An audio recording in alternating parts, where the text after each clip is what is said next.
você vai ter chance de falar um pouquinho mais sobre isso com um dos representantes da direita brasileira no Congresso Nacional, porque a gente conversa agora mais sobre essa questão levantada pelo Marco, mas principalmente sobre essa decisão do STF em relação à inconstitucionalidade das emendas de relator, com um convidado, o senador Marcos Duval, que foi relator da Lei de Diretrizes Orçamentárias. Obrigada pela presença, senador. Boa tarde. Boa tarde, é um prazer enorme estar falando com vocês e já de pronto eu subscrevo o que o Marcos estava já ia te dizendo perguntar aí sobre isso a direita. Mesmo. Não, realmente a direita não tem um líder. Eu tive com o ex-presidente Bolsonaro, né, há 2 semanas atrás, que perguntei isso para ele e ele não me passou com certeza nenhuma. Então a direita, ela é realmente totalmente solta. Na verdade existe muito fogo amigo, que eu digo, e a gente não tem ainda alguém que seja ponderado da direita, porque todo mundo considera Bolsonaro uma direita radical, mas a direita ponderada a gente realmente não tem. E o presidente Lula, ele realmente está chegando com o tapete vermelho. O Congresso está numa correria de cargos e posições que vocês não fazem ideia. Algo que eu estou no meu 4º ano, indo para o meu 4º ano, nem se compara do que eu vi quando eu cheguei, né? E como eu fui o relator da LDO, da Lei de Diretrizes Orçamentárias, até aqui uma cópia dela, eu tentei buscar o máximo de transparência possível do tal orçamento secreto, a RP9. E aí, quando o senhor estiver falando muito, você me fala para cortar, tá? Ok. E aí tem algum ponto interessante, é o seguinte, quando eu cheguei no Congresso, nunca fui político, eu fui até o ministro da Casa Civil e questionei ele. Falei assim, olha, a nossa função é legislar e fiscalizar o executivo e não mandar recursos. E aí ele chegou para mim e falou o seguinte, falou, senador, imagina a gente recebendo 5 mil prefeitos, mais não sei quantos mil vereadores, pedindo orçamento para uma ponte que caiu, para uma obra não sei o quê, recapeamento de uma pista que tem buraco não sei aonde. Então, isso ia ser assim, os ministérios iam estar transbordando. E vocês, como parlamentares, que foram eleitos nas regiões, nos seus estados e municípios, vocês sabem melhor onde tem que ser investido esse orçamento micro, enquanto o governo federal sai fazendo as obras macros.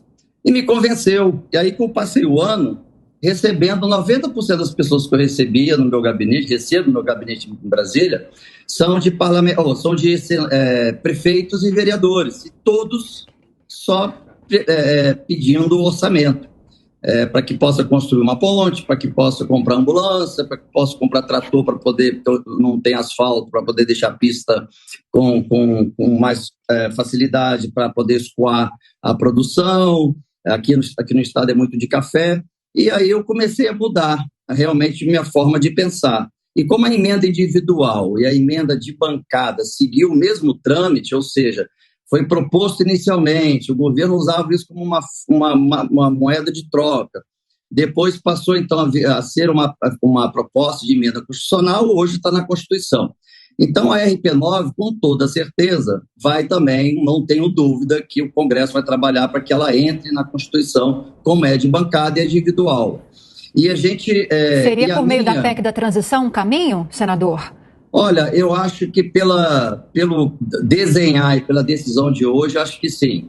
Eu acho que sim. Porque isso não é assim, o que eu queria até deixar claro, porque eu quando não era político, quer dizer, há 4 anos atrás, eu achava que esse orçamento era um jeito do parlamentar botar no bolso. Claro que a gente não pode botar todo mundo como santo, mas também nem todo mundo como bandido. O que eu fiz desde o início? Todos os orçamentos que eu mandei para o Estado, eu sempre comuniquei o Ministério Público, a PGR e o prefeito.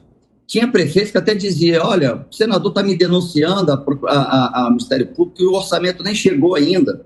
E a gente só está acionando para ajudar a gente na fiscalização. Então, desde o início, esse orçamento que se dizia secreto, para mim nunca foi. Porque no passado eu recebi 50, eu não, né? Eu conduzi esse recurso para o combate à Covid, foi de em torno de 50 milhões. E eu mandei direto para a Secretaria de Saúde do Espírito Santo, que foi construindo vários leitos e tudo mais. Então, isso eu também, além de colocar no meu site, que eu peço para que as pessoas me ajudem a fiscalizar, eu também comuniquei ao Ministério Público. E também comuniquei o secretário de Saúde, e assim eu saio comunicando todo mundo para que na época eu não tinha, não se dizia orçamento secreto, se dizia do relator, né, emenda de relator. Bom, então até teve um senador que fez uma denúncia dizendo que eu recebi esse orçamento, que fosse alguma coisa de corrupção, e as pessoas entenderam como se eu tivesse recebido para mim 50 milhões. E aí, por azar dele e por sorte minha, porque nunca foi secreto, eu nem sequer fui acionado, mas o STF e a PGR arquivaram no dia seguinte, não precisei nem ir lá, exatamente porque eles sabem e têm as cópias de tudo que eu faço de envio de recurso. O que me deixa muito indignado é o seguinte: o Randolph, ele, no início dessa legislatura, ele compunha com a gente o grupo Muda Senado, que era o grupo que estava encabeçando a CPI da Lava Toga. Ele, o Alessandro, de repente eles pararam, e aí eu saquei, porque eles começaram a ser oposição do presidente Bolsonaro, e eles falaram: opa, se a gente tirar 2 ministros, o presidente, que agora eu sou oposição, vai indicar 2 ministros dele, então não vou mais fazer isso. E começou, de repente, saiu da posição de pedir impeachment de ministro do STF para fazer uma extensão do seu gabinete. Então eles vão direto para o STF e fazem o que o Legislativo não fez de forma democrática. Parece aquelas crianças birrentas que correm para o colo do pai para dizer: pai, me ajuda, porque estão fazendo isso comigo lá fora. Okay. Então, assim, a gente empoderou o Legislativo, empoderou o STF, que de repente o STF falou: opa, peraí, se estão procurando a gente para tomar certas decisões, vamos então seguir adiante. E tem uma questão que eu chamo de canibalismo no Congresso. É um parlamentar que, quando começa a se destacar pela sua competência, eficiência, produção e transparência, okay, o outro se sente ciumado e começa a fazer denúncias no STF. Aí, sem você perceber, você está com o seu nome lá num processo que pode ser arquivado rapidamente, como foi meu caso, foi 2 dias depois estava arquivado, ou você pode passar algum tempo ainda naquela aquela situação do tipo: será ou eu tenho que provar mais? E aí você vira refém, ou seja, você tem receio de contestar o STF ou entrar com um pedido de impeachment, porque aí você vira refém, como aconteceu com a juíza Selma no início do nosso mandato. Ela, em 3 meses, ela fazia parte do nosso grupo Muda Senado, em 3 meses ela perdeu o mandato dela. Foi um recado enviado para os senadores. Então, além dos senadores que respondem porque há indícios de corrupção, tem aqueles que respondem porque o parlamentar lá dentro, que deveria ser um parceiro de trabalho, vira um cara enciumado e querendo protagonismo. Então eu falo que tem alguns que têm até abstinência de holofote. Se eles não estiverem na TV, eles entram em abstinência. Agora, então, senador, o cenário é esse, né? E estou aqui à disposição para responder qualquer coisa que eu não tenha falado, que eu não parei de falar.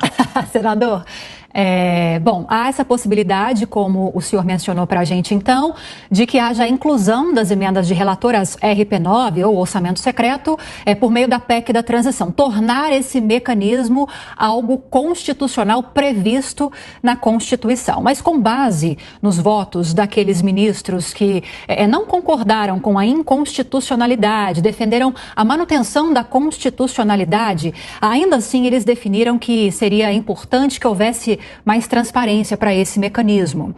Então, é possível que haja essa inclusão, mas com uma nova diretriz desse mecanismo, desse orçamento, porque caso alguém questione novamente no STF, podemos cair no mesmo caminho que caímos dessa vez, né? A gente, assim, primeira coisa é deixar claro que quando você tem acesso a uma verba pública, a verba não é sua, é de todos, né? Imagina, todos os brasileiros são sócios desse investimento, né? Então a gente tem que deixar sempre claro e buscar caminhos que tornem ainda mais claro.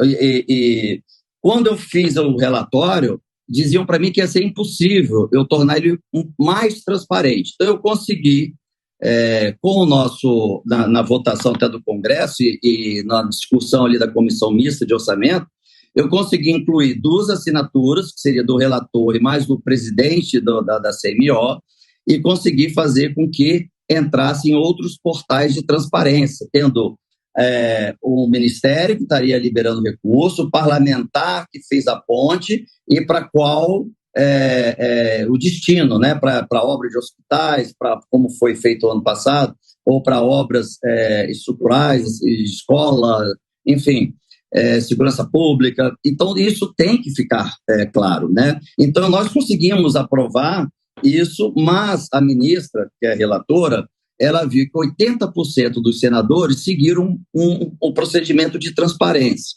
mas 20% não. Então, ela achou que era melhor tornar inconstitucional, né, porque aí eu concordo com ela, porque a gente tem que ter 100% de transparência, todos, e eu até sugeri na época, quando eu entrei, falei, gente, o Ministério Público do meu estado é uma grande parceira minha, me ajuda a fiscalizar cada centavo. Por que não vocês estarem fazendo isso? E as pessoas, não sei e tal, e não fizeram. Então eu consegui fazer um avanço, mas não foi aquele avanço como nós gostaríamos. E o presidente vetou pontos de entrar no portal da transparência, vetou a questão de ter 2 assinaturas, e aí eu fiquei achando quase certo que o Congresso iria derrubar esses vetos. E aí, na última sessão do Congresso, não derrubaram, mantiveram os vetos. Então, eu também aí eu acho que a gente tem que seguir para fazer, então, uma PEC e que ela seja ainda mais transparente, é o mínimo da gente como parlamentar. Mas não é um recurso que se faz, pelo menos comigo, não se ouve, você me ajuda na votação que eu te libero mais ou menos. Não, eu sempre fui independente, é só ver meu histórico que eu fui contrário a vários pedidos assim, de apoio ou não, isso é super normal, você tem um projeto como eu tenho o meu, eu tento convencer meus pares a votar favoravelmente. Ok. Mas existe aqueles que compactuam com a troca, como venda, e tem a grande maioria que não compactuam, são os 80%. Mas que tem que entrar na PEC, na Constituição, eu não tenho dúvida disso. Ok, acabamos de conversar com o senador do Podemos do Espírito Santo, Marcos Duval. Senador, obrigada pela entrevista e uma ótima semana pela frente. À disposição e parabéns pelo trabalho e nos ajude a fiscalizar. Obrigado. Isso aí.